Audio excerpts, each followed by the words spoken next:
I was looking forward to a fun trip with my girlfriends, using your card, when out of the blue, I received a call from Brian. I had already noticed his suspicious behavior, coming home late, secretive phone conversations with Nicole, and restlessness around the house. Was he plotting something with her all along? My suspicion that he might have teamed up with Nicole for some scheme seemed to be coming true. Luckily, I was prepared for such a situation. When Brian mentioned the trip, I decided to feign surprise. Mine, huh? What do you mean? I asked, trying to keep my composure as I prodded him to explain. The truth was, I already knew he was leaving for the trip today. Frankly, I found it unbelievable that he thought he could pull a fast one on me without planning it better. I had been patient with everything until that moment. However, now all I felt was a burning desire to get back at him. I had a revenge plan ready. It was about time we fought back against those insufferable siblings, especially considering all the patience we have shown over the years.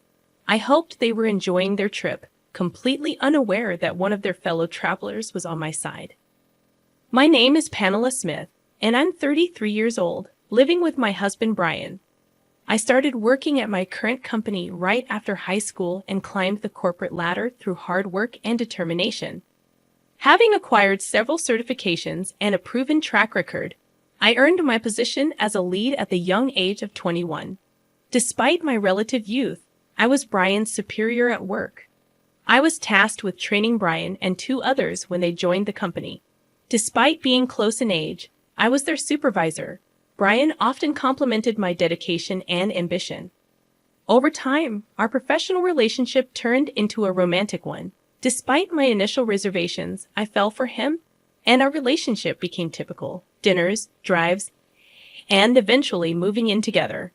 However, after moving in, I noticed Brian's sloppiness. I brushed it off, thinking he was comfortable enough with me to be himself. When he proposed, we discussed our future. He expressed his desire for me to quit my job and become a stay-at-home wife, managing the house and raising kids. While I didn't mind the idea, I was concerned about finances. I wanted to keep working and be flexible, especially if we were to buy a house. Our different views on finances and future plans created tension in our relationship, making me question his intentions further. We decided to discuss my job situation, and I reluctantly agreed. I didn't really want to quit my job, but I felt it was necessary to suggest it, or Brian might keep pushing the issue indefinitely. Before our wedding, we held an engagement party with both our families. It was there that I met Brian's sister, Nicole, for the first time. She barged into the bride and groom's waiting room without knocking, sized me up, snickered, and said, "So this is who Brian chose. A bit plain compared to his past choices, huh? Oh, I'm Nicole, your sister-in-law. I'm the type who doesn't hold back with family, so heads up."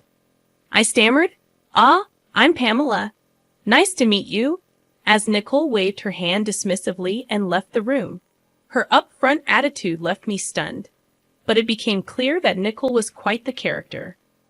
Later, I greeted Nicole's husband, who seemed like a decent guy. The wedding went off without a hitch, and Brian and I purchased a house we both liked.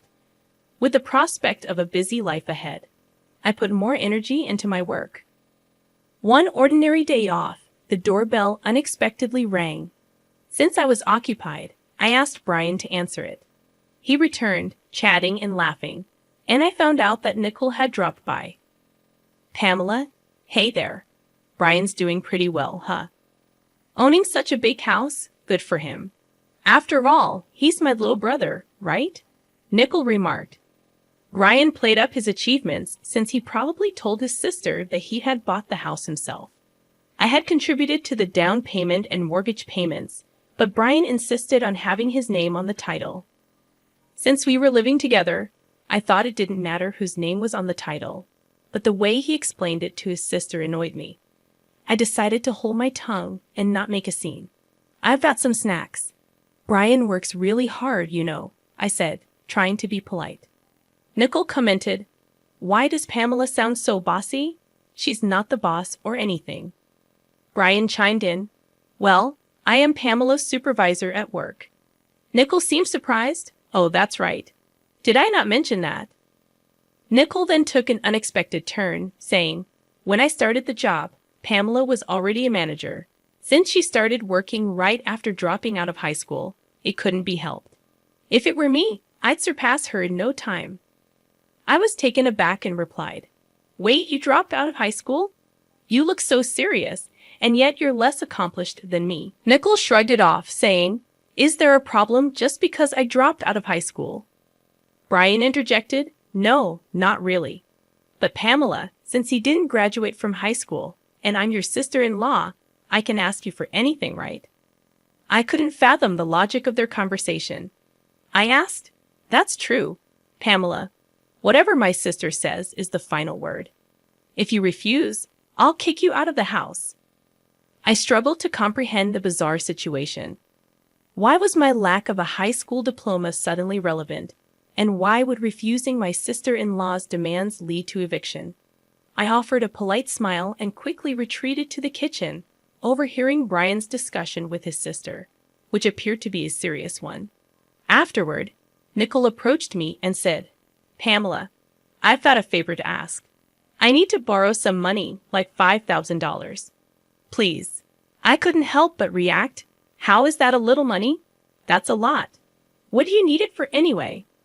Nicole insisted, come on, it's just $5,000. You're a supervisor, right? You must have a good salary. I sighed, realizing that this situation was getting even more complicated than I had anticipated. I found myself in a situation where I needed to cover the remaining renovation costs. Didn't you just brag about your new condo the other day? I asked Nicole, my sister-in-law. She replied casually, oh, did I? Anyway, Brian said he'd lend it to me and told me to ask you. I was taken aback. What? Why would he decide that without asking me? I questioned. Nicole's tone turned threatening. Listen, Pamela, either give me the money or I'll call the boss right now and tell him you want to quit. Which one do you prefer? Feeling cornered, I reluctantly agreed, but I set a condition. I'll lend you the money, Nicole, but on one condition. We need to draw up a promissory note. Nicole grumbled. What? Even though we're family? I want it in writing. So when you come to get the money, make sure to bring your ID with a picture, okay? The next day, Nicole reluctantly complied with my request, bringing all the necessary documentation. However, as the days passed, I realized how spoiled Brian was by his sister.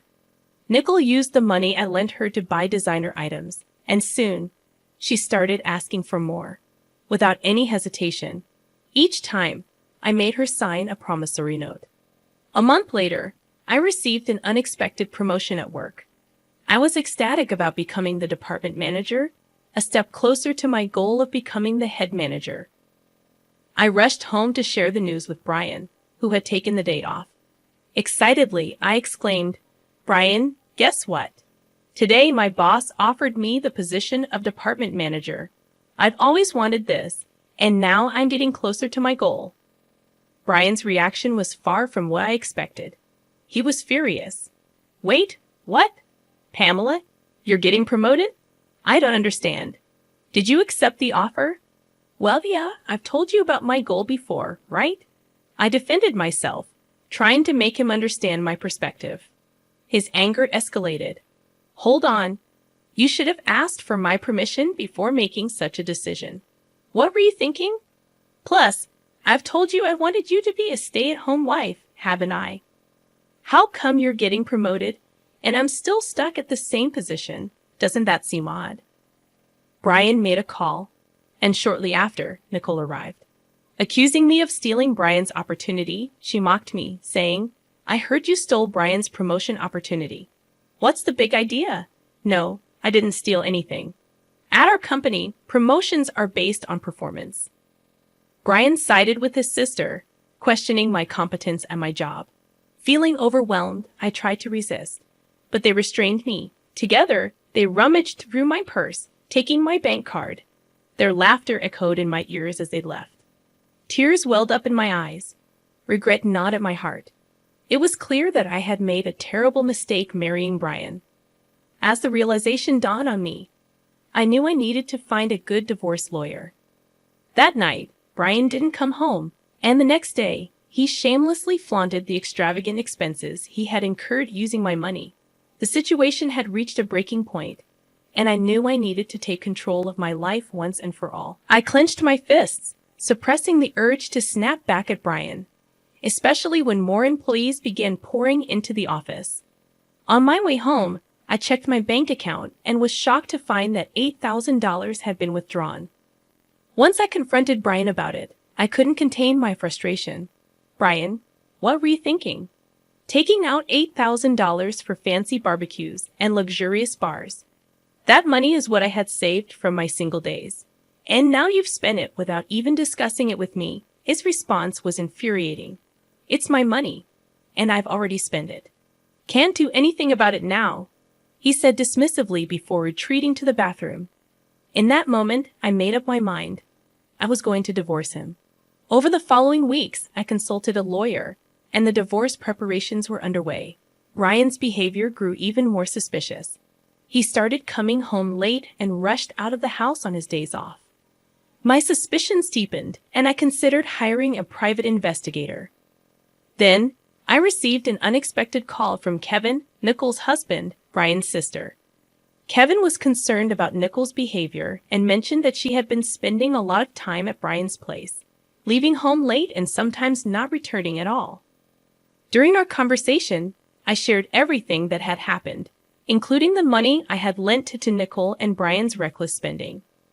Kevin sighed and apologized for his wife's behavior, admitting that he had considered divorce but couldn't take action. When I suggested he use the evidence I had gathered, he hesitated but ultimately agreed to cooperate. We decided to expose their deceit. Kevin informed me that Nicole and Brian might be planning a trip, supported by the brochures and travel club cards he found. We devised a plan together, communicating via text and meticulously preparing for our next steps.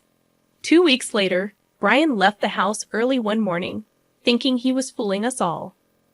Kevin had informed me about his departure, so I was ready. A few hours later, Brian called me, gloating about the trip. I'm going to have a blast on your card with my sis and friends, he said, thinking he had successfully deceived me. But I was prepared. I decided to act surprised. Mine? What do you mean? Explain, I replied, feigning ignorance. Brian, not realizing his plan was unraveling, elaborated. We planned this trip ages ago. Kevin was just our backup plan in case something happened. Little did he know, I had my own backup plan. Kevin and I were ready to expose their lies and ensure they faced the consequences of their deceitful actions. We felt that you've become too arrogant lately and decided it was time to teach you a lesson. Got it now? You can't stand up to us anymore, Nicole sneered, a hint of superiority in her voice. But I had reached my breaking point. I don't have to tolerate this any longer. I've been patient for so long. A little payback isn't too much to ask for. Brian chimed in, confident. I don't feel anything anymore, not even a shred of emotion. I challenged him, reminding him of his earlier claim. Brian, what did you say earlier about your debit card? He responded, playing his part in their scheme. I told you about your debit card, right? Huh? I have my card in my wallet, though. I checked my wallet, puzzled. What? What are you talking about? Because here it is. Wait, what the heck is this? Brian's voice carried a hint of satisfaction. You just noticed. Slow on the uptake, huh? Didn't you take my old gym membership card from the fitness club I used to go to? It's the same color and same stiffness. I gasped, realizing their trick. Oh my God, it does say fitness club. But I swear, when I checked it, it was definitely a debit card. Brian revealed their scheme with a smug tone. Actually, last night, I switched the debit card with the membership card. Seems like you didn't check this morning and just went with it. I felt a mix of disappointment and frustration. So, it was a scheme by Nicole and Brian, huh? I'm so disappointed. Nicole added her piece, trying to maintain her arrogance. Brian, tough break, huh? Don't get too cocky just because you're my stepsister. Got it? You'll remember this when we get back. Ignoring their taunts, I responded coldly, I won't accept anything but cash. Brian attempted to bribe me, but I stood my ground. Well, we'll see about that. Look forward to it. Ignoring their banter, I hung up the phone and went back to sleep, knowing I had something up my sleeve. Later in the afternoon, my phone rang incessantly. My screen was flooded with missed calls and messages. First, I called my brother-in-law, Kevin, and then answered Brian's call, ready to play my part. Hey, finally. Send the money ASAP, please, Brian pleaded, pretending to be cold. Unfazed, I questioned him. You said Kevin would help, right? Or is he not there? Ryan hesitated before responding. What? Do you know something? Ignoring his question, I kept my tone even. Anyway, it's freezing, and Kevin's not here.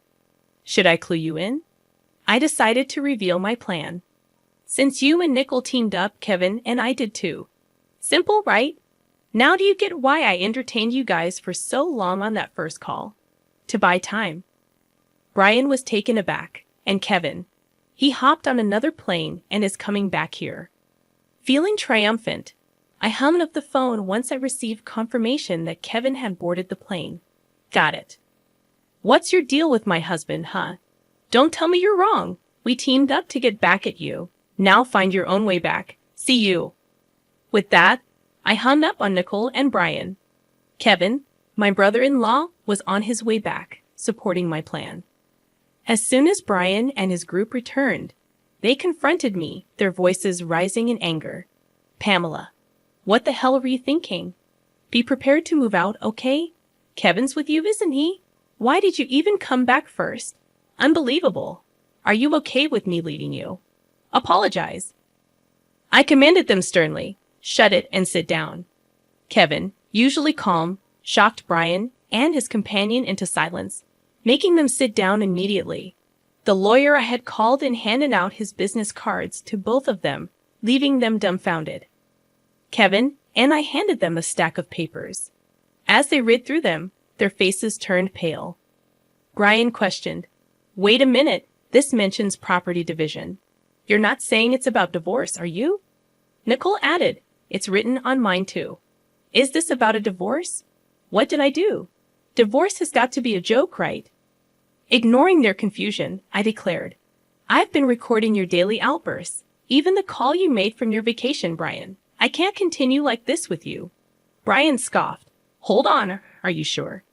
I affirmed I said it, didn't I? I'm demanding half of the down payment from when we bought the house, the rest of the mortgage, and the repayment of the savings you spent from when I was single. Nicole, you spent the money you borrowed from me and also withdrew from my savings with Brian, right? You're going to repay that. Brian tried to destroy the evidence, stomping on the recorder, while Nicole tore the promissory note into pieces. Despite their attempts, I remained composed. Oops, indeed, you two don't think things through. Nicole, I have a claim against you too, for spending all the savings and such. Say hi to that guy you got close to at the bar for me. Both of them shamelessly cried, facing the consequences of their actions. I presented my bill to Brian, totaling $115,000, and to Nicole, amounting to $31,000. Kevin, too, demanded $120,000 from Nicole. We settled everything without going to court. Packed and ready, I left the house, ignoring Brian and Nicole's desperate attempts to reconnect. I blocked their contacts and focused on my new life. Later, when passing by my old house, I saw it was up for sale. I had moved into a condo, and my career flourished. I received a promotion to regional director, a position I had always aimed for. Kevin and I maintained a strong friendship, and life felt just right. I'm glad I got divorced. What happened between me and Kevin afterward is a story for another time.